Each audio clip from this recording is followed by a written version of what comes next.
You have a question? No. Sorry? Comment. Oh, yes, please. Thank you very much. I'm Catherine Mantel. I am from the company NG, which is one of the largest multi-utility company. But I will not talk as NG, I will talk as Terawatt Initiative. Among the points you mentioned about decentralization and at the same time having minimum amounts of deals for the investors to come, I would say solar PV today for all countries located between both tropics might be the answer. Because solar PV today can be considered as a commodity. There's a lot of work being done on solar PV being a commodity. There are no more technical tricks in developing solar PV. The issue is, of course, financing, and there's a lot of thoughts which are being, and work being done by multilateral, regional, bilateral, and investment funds on so-called blended finance. And the idea, if you can have standardized contract for solar PV as much as you have standardized contract for oil, for gas, for rates, or whatever. This is, I guess, one of the answers to access to electricity, combining at the same time the necessity to pool, to have standard investment possibilities, and also to have decentralized energy. Thank you. Thank you very much. Last question before we have to wrap up. Make it quick. Ministers, Excellencies, thank you very much. My name is Kwong Wing, advisor for the Lee Kuan Yew School of Public Policy. Really enjoyed your session. My question really is, I mean, amongst all the things that are coming up in ASEAN, we have new power plants, we have new search of energy, we need electricity, transfer of funds, and so on. How does education come into the picture? Education in the areas of capacity building, public-private partnership, and also, of course, building closer relations through economic development. So that is my question to you. Thank you. Thank you very much.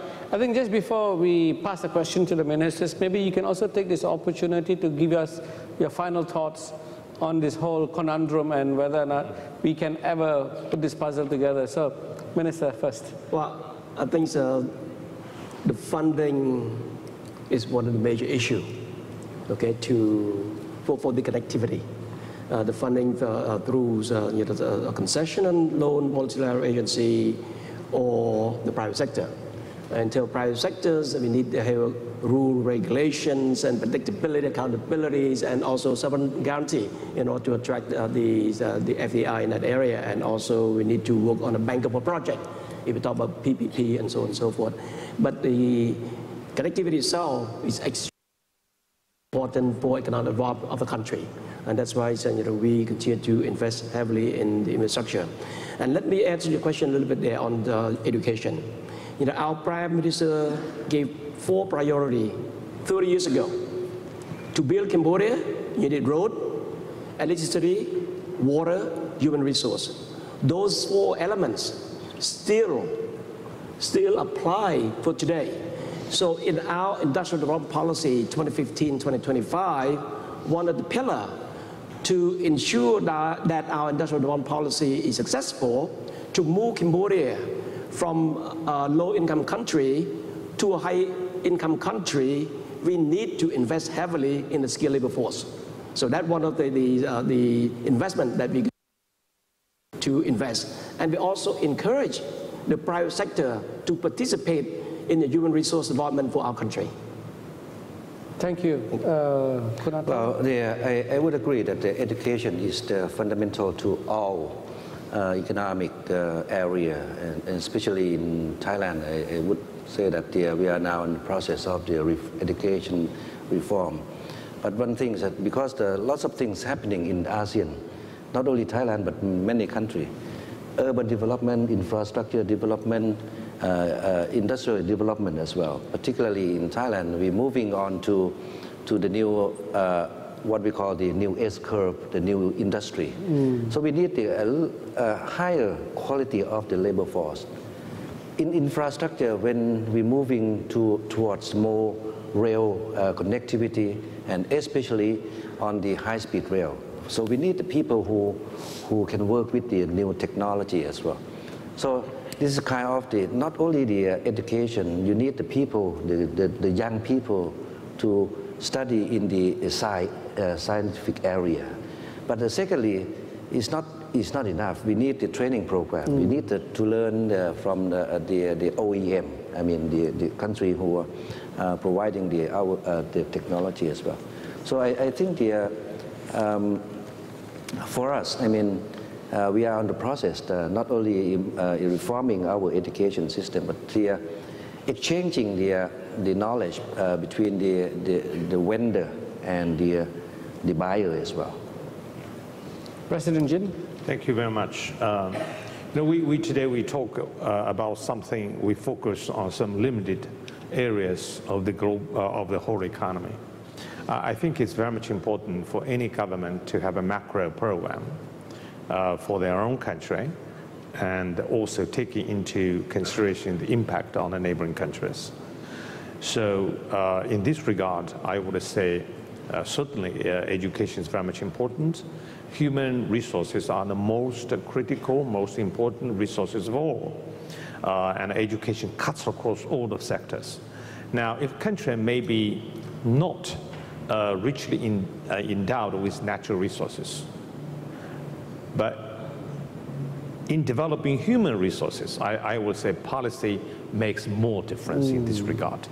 And there's nothing you can do about it. If you don't have oil, if you don't have minerals, some of the countries are very poor in these natural resources. But because they develop education, so they bring the economy to develop at a very high speed. So, and then you will find that we will cover more areas than we focus here today.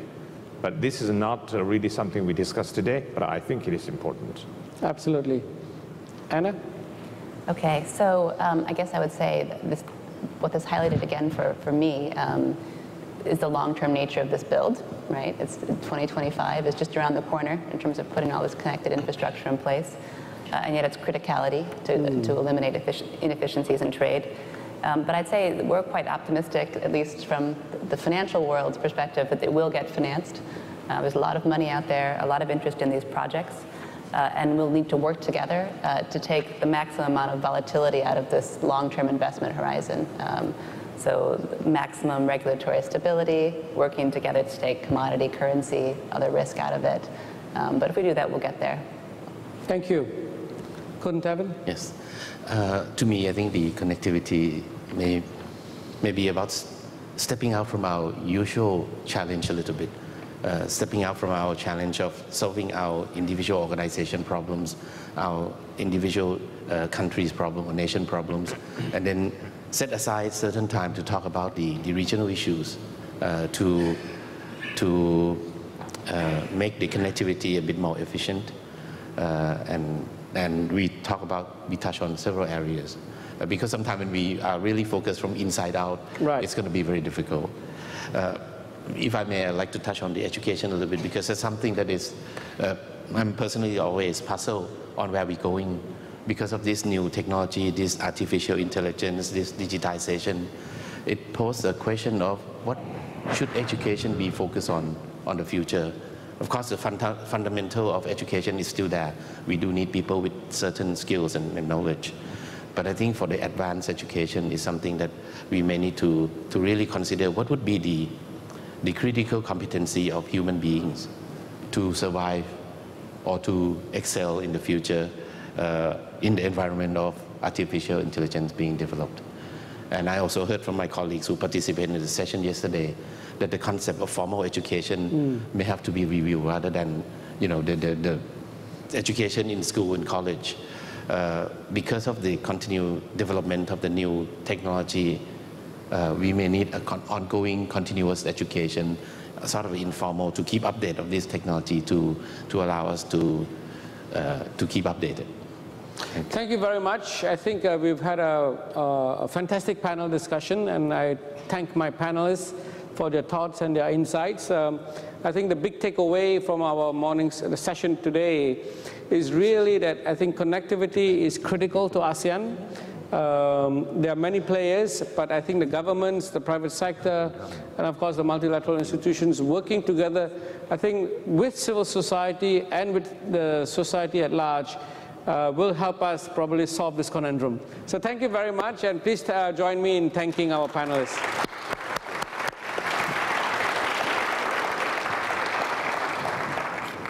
Thank you.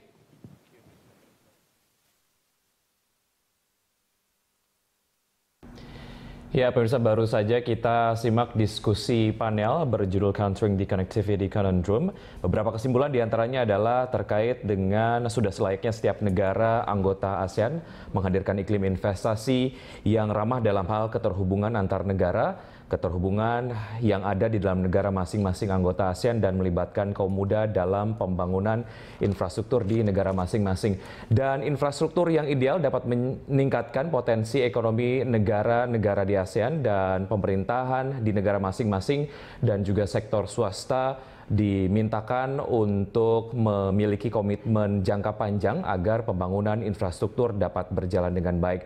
Di dialog panel juga kemudian disampaikan karena infrastruktur bisa menjadi satu nadi utama untuk memanfaatkan bonus demografi di ASEAN yang saat ini 50% lebih dari total populasi penduduk di ASEAN berusia di bawah 30 tahun, dan pendidikan tentu saja menjadi elemen yang penting bagi pengembangan area urban dan juga infrastruktur.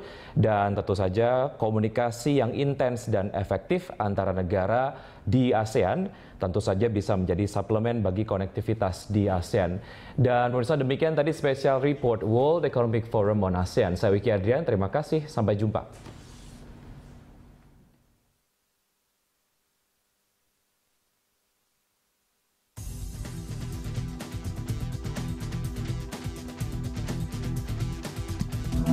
Thank you.